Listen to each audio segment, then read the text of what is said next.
Okay, അപ്പോൾ ഇന്നത്തെ എപ്പിസോഡിൽ നമ്മൾ സംസാരിക്കാൻ പോകുന്നത് ഒഡാസിറ്റി എന്ന് പറയുന്ന സോഫ്റ്റ്വെയറിനെ പറ്റിയാണ്. അപ്പം ഇതാണ് ഒഡാസിറ്റി എന്ന് പറയുന്നത്. ഇതിൻ്റെ ലിങ്ക് ഞാൻ ഡിസ്ക്രിപ്ഷനിൽ ഇട്ടേക്കാം. ഇതൊരു ഓപ്പൺ സോഴ്സ് ആണ്, ഫ്രീ ആണ്, ഓപ്പൺ സോഴ്സ് പ്ലാറ്റ്ഫോമാണ്. ഇതാണ് ഞാൻ ഉപയോഗിക്കുന്ന ബേസിക് ആയിട്ടുള്ള അല്ലെങ്കിൽ ഒരു ഡെയിലി ഡ്രൈവറായിട്ടുള്ള എൻ്റെ ഓഡിയോ സോഫ്റ്റ്വെയർ എന്ന് പറയുന്നത്, എഡിറ്റ് ചെയ്യാനുള്ള സോഫ്റ്റ്വെയർ എന്ന് പറയുന്നത് ഇതാണ്. ഇതുപയോഗിച്ച് ഞാനാണെങ്കിൽ ഇപ്പോൾ പോഡ്കാസ്റ്റിൻ്റെയും പിന്നെ ഈ യൂട്യൂബ് ചാനലിൻ്റെ വീഡിയോസ് എല്ലാം എഡിറ്റ് ചെയ്യുമ്പോൾ ഓഡിയോ എഡിറ്റ് ചെയ്യുന്നത് ഇത് വെച്ചാണ്. അപ്പോൾ ഇതിൻ്റെ അകത്തായി ഡൗൺലോഡ് ക്ലിക്ക് ചെയ്തിട്ട് ഡൗൺലോഡ് ചെയ്യുക. അത് നിങ്ങൾക്കിപ്പോൾ ഓൾറെഡി അറിയാമല്ലോ എങ്ങനെയാണ് ചെയ്യേണ്ടതെന്ന്, ഞാൻ അത് എക്സ്പ്ലെയിൻ ചെയ്യുന്നില്ല.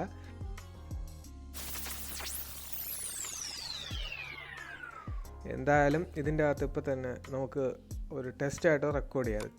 ഇത് കേൾക്കാൻ പറ്റുമോ ഇല്ലയോ എന്നുള്ളത് എനിക്ക് അറിഞ്ഞുകൂടാ. അതിൻ്റെ അകത്ത് എന്തോ റെക്കോർഡ് ആവുന്നുണ്ട്. ഓക്കെ, നമുക്ക് പോസ് ചെയ്യാം,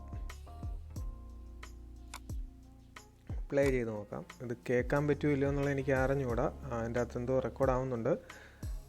ഓക്കെ, നമുക്ക് പോസ് ചെയ്യാം. ഓക്കെ, അപ്പം ഇത് അത്യാവശ്യം ഇപ്പോൾ ഒരു റെക്കോർഡിംഗ് ആയി. ഇപ്പോൾ ഇതിൽ എന്തൊക്കെ നമുക്ക് എഫക്ട്സ് ആഡ് ചെയ്യാമെന്നാണ് ഞാൻ സംസാരിക്കാൻ പോകുന്നത്. സോ ആദ്യം നമ്മൾ ചെയ്യേണ്ടതെന്ന് വെച്ചാൽ സെലക്ട് ചെയ്യുക. സെലക്ട് ചെയ്താലേ എൻ്റെ അടുത്ത് എഫക്റ്റ് ചെയ്യാൻ നമുക്ക് ആഡ് ചെയ്യാൻ ഒക്കത്തുള്ളൂ.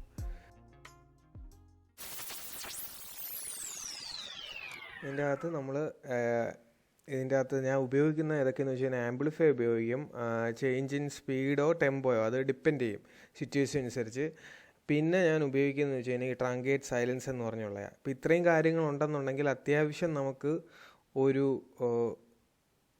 റെക്കോർഡിങ് വൃത്തിയായിട്ട് എടുക്കാൻ പറ്റും. പിന്നെ നോയ്സ് ഉണ്ടെന്നുണ്ടെങ്കിൽ നോയ്സ് റിഡക്ഷൻ നമുക്ക് ഉപയോഗിക്കാൻ പറ്റും. സോ അതിനു മുമ്പ് ബേസിക്കായിട്ട് നമ്മൾ ചെയ്യേണ്ട വേറൊരു കാര്യമെന്ന് വെച്ച് കഴിഞ്ഞാൽ ഇപ്പോൾ തന്നെ ഈ ഒരു സൈലൻസ് മാറ്റണമെന്നുണ്ടെങ്കിൽ ഇതിങ്ങനെ ഡ്രാഗ് ചെയ്ത് സെലക്ട് ചെയ്യുക. ക്ലിക്ക് ചെയ്ത് ഡ്രാഗ് ചെയ്ത് സെലക്ട് ചെയ്യുക. എന്നിട്ട് നമ്മൾ ഡിലീറ്റ് കേൾക്കുമ്പോൾ അതങ്ങ് പോകും. പിന്നെ ഇതിൻ്റെ അകത്ത് ശ്രദ്ധിക്കേണ്ട ഒരൊറ്റ ബാക്ക് മാത്രമേ ചില സിറ്റുവേഷനിൽ പറ്റത്തുള്ളൂ. അപ്പം ഒരെണ്ണം ഡിലീറ്റ് ചെയ്ത് 1-2 സ്റ്റെപ്പ് കഴിഞ്ഞ് പിന്നെ തിരിച്ചു വരാനാണെങ്കിൽ ചിലപ്പോൾ പറ്റിയെന്ന് വരത്തില്ല. ഫോട്ടോഷോപ്പിലാണെങ്കിൽ അങ്ങനെ കുറേ അൺഡു സ്റ്റെപ്പുകൾ ഇതിൽ ചിലപ്പം വർക്കാവത്തില്ല. സോ അതൊന്ന് ശ്രദ്ധിച്ചോണം. പിന്നെ അല്ലാതെ ഇപ്പം ഇതിൻ്റെ അകത്ത് മൊത്തം നമ്മൾ സെലക്ട് ചെയ്തു, ഓരോ നമുക്ക് എഫക്റ്റായിട്ട് നോക്കാം. മൊത്തം സെലക്ട് ചെയ്തു. ഇതിൻ്റെ അകത്ത് ആംപ്ലിഫൈ നമുക്കൊന്ന് നോക്കാം. ആംപ്ലിഫൈ എന്ന് നമ്മൾ ചെറുതായിട്ടൊന്ന് കൂട്ടി കൊടുക്കുകയാണെന്നുണ്ടെങ്കിൽ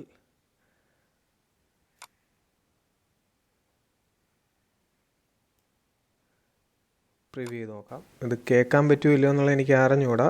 അതിൻ്റെ അകത്തുണ്ടോ ശബ്ദത്തിൻ്റെ എമൗണ്ട് കൂടിയിട്ടുണ്ട്, ഇത്രയും കൂടി. ഇതിന് ശേഷം ഇനി നമുക്ക് രണ്ടാമത് ചെയ്യാൻ പറ്റുന്നതെന്ന് വെച്ച് കഴിഞ്ഞാൽ ടെമ്പോയാണ്. ടെമ്പോ കൂട്ടുകയെന്ന് വെച്ച് കഴിഞ്ഞാൽ ഇപ്പോൾ തന്നെ ഒരെണ്ണത്തിൻ്റെ കറക്റ്റ് ഓരോ ക്ലിപ്പിനും ഒരു പ്രത്യേക സ്പീഡ്, പിച്ച് മാറാതെ എങ്ങനെ നമുക്ക് സ്പീഡ് അഡ്ജസ്റ്റ് ചെയ്യാന്നുള്ളൊരു സംഭവമാണ്. സോ എക്സാമ്പിൾ ഇപ്പോൾ തന്നെ നമ്മൾ ഈ ലെങ്ത് വെച്ചാണ് ഞാൻ യൂഷ്വലി ചെയ്യുന്നത്. ലെങ്ത് 10 സെക്കൻഡായിട്ട് മാറ്റി എന്നിട്ട് ഓക്കെ നോക്കി കഴിഞ്ഞാൽ നമ്മൾ പ്ലേ ചെയ്യുമ്പോൾ ശ്രദ്ധിച്ചാൽ ഇത് കേൾക്കാൻ പറ്റുമോ ഇല്ലയോ എന്നുള്ളത് എനിക്ക് അറിഞ്ഞുകൂടാ. അതിൻ്റെ അകത്ത് എന്തോ റെക്കോർഡ് ആവുന്നുണ്ട്. ഓക്കെ, നമുക്ക് പോസ് ചെയ്യാം. അപ്പോൾ ഇതിൽ ലെങ്ത് കൂടിയെങ്കിലും ആ ഒരു പിച്ച് ഡിഫറൻസോ ഒരു അൺനാച്ചുറലായിട്ട് നമുക്ക് തോന്നത്തില്ല. സോ പകരം നമ്മൾ സ്പീഡാണ് കൂട്ടിയെന്നുണ്ടെങ്കിൽ, ഇപ്പോൾ കൺട്രോൾ സൈഡ് അടിച്ചിട്ട് സ്പീഡാണ് കൂട്ടുന്നതെന്നുണ്ടെങ്കിൽ ചേഞ്ച് സ്പീഡ് മാറ്റിയിട്ട് അതിൻ്റെ അകത്ത് ഇങ്ങനെയല്ല correct current length, new length നമുക്ക്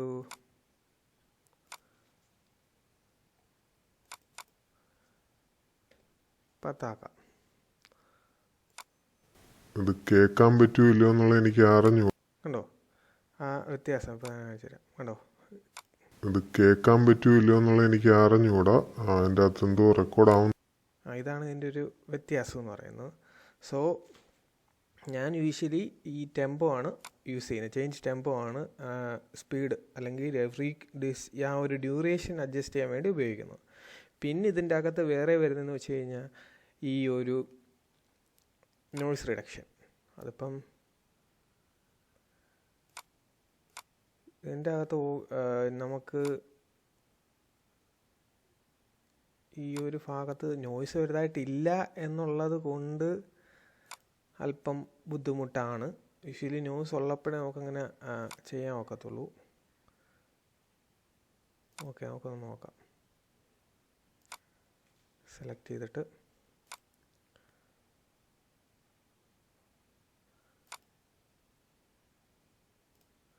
ഇത് കേൾക്കാൻ പറ്റുമോ ഇല്ലയോ എന്നുള്ളത് എനിക്ക് അറിഞ്ഞുകൂടാ. അതിൻ്റെ അകത്ത് എന്തോ റെക്കോർഡ് ആവുന്നുണ്ട്. ഓക്കെ, ചെറിയ രീതിയിലുള്ള ഇമ്പ്രൂവ്മെൻറ്റ് ഇതിൽ വരത്തുള്ളൂ. കാര്യം ഓൾറെഡി നോയ്സ് ഇല്ല, അതുകൊണ്ട് വലിയ രീതിയിൽ കുറയ്ക്കത്തില്ല.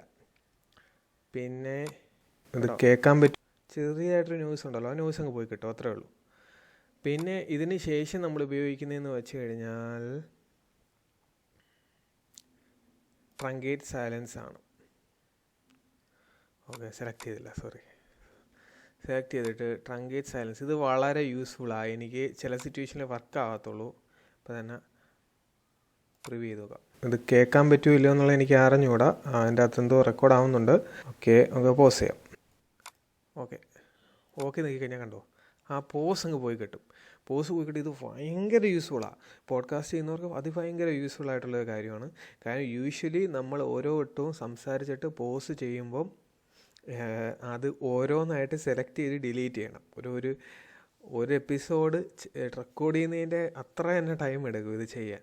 പക്ഷേ ഈ ഒരു ഫീച്ചർ ഉള്ളത് കൊണ്ട് പോഡ്കാസ്റ്റൊക്കെ റെക്കോർഡ് ചെയ്യുമ്പോൾ വളരെ എളുപ്പമാണ്. നമ്മൾ ഓരോ സെൻറ്റൻസും പറഞ്ഞു കഴിഞ്ഞിട്ട് എത്ര വേണമെങ്കിലും നമുക്കൊന്ന് റെസ്റ്റ് എടുത്തിട്ട് പിന്നെ എടുത്ത് പറഞ്ഞു കഴിഞ്ഞ് ഇതൊന്ന് അനലൈസ് ചെയ്യാൻ വേണ്ടി ചാൻസ് കൊടുത്തു കഴിഞ്ഞ് ഇത് പക്കയായിട്ട് നമുക്കൊരൊറ്റ സ്ട്രെച്ചായിട്ട് റെഡിയാക്കി തരും.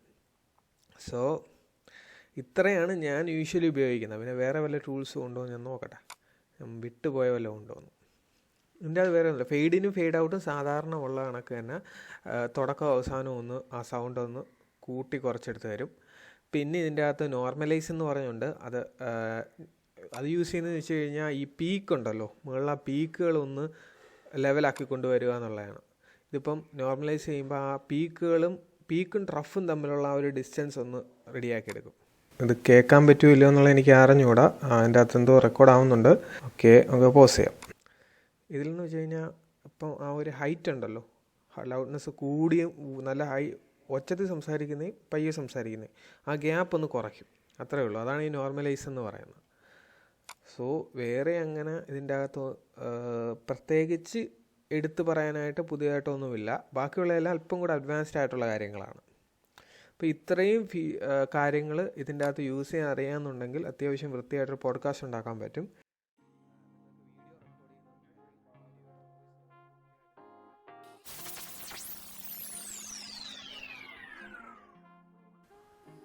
അപ്പോൾ ഇപ്പോൾ പറഞ്ഞ ഈ കാര്യങ്ങൾ കേട്ടിട്ട് നിങ്ങൾക്ക് ഒരു പോഡ്കാസ്റ്റ് തുടങ്ങണമെന്ന് താല്പര്യമുണ്ടെങ്കിൽ ഇതിന് സഹായകരമായിട്ടുള്ള കാര്യങ്ങൾ ചെയ്യാനായിട്ടും ഇതൊക്കെ ഡിസ്ട്രിബ്യൂട്ട് ചെയ്യാനുമായിട്ട് ഉള്ള ഒരു ആപ്പുണ്ട്. അതിൻ്റെ പേര് ആങ്കർ എന്നാണ്. ഇതിനെക്കുറിച്ചുള്ള വീഡിയോ ആണ് ഇതിന് തൊട്ട് മുമ്പ് ഞാൻ പബ്ലിഷ് ചെയ്തത്.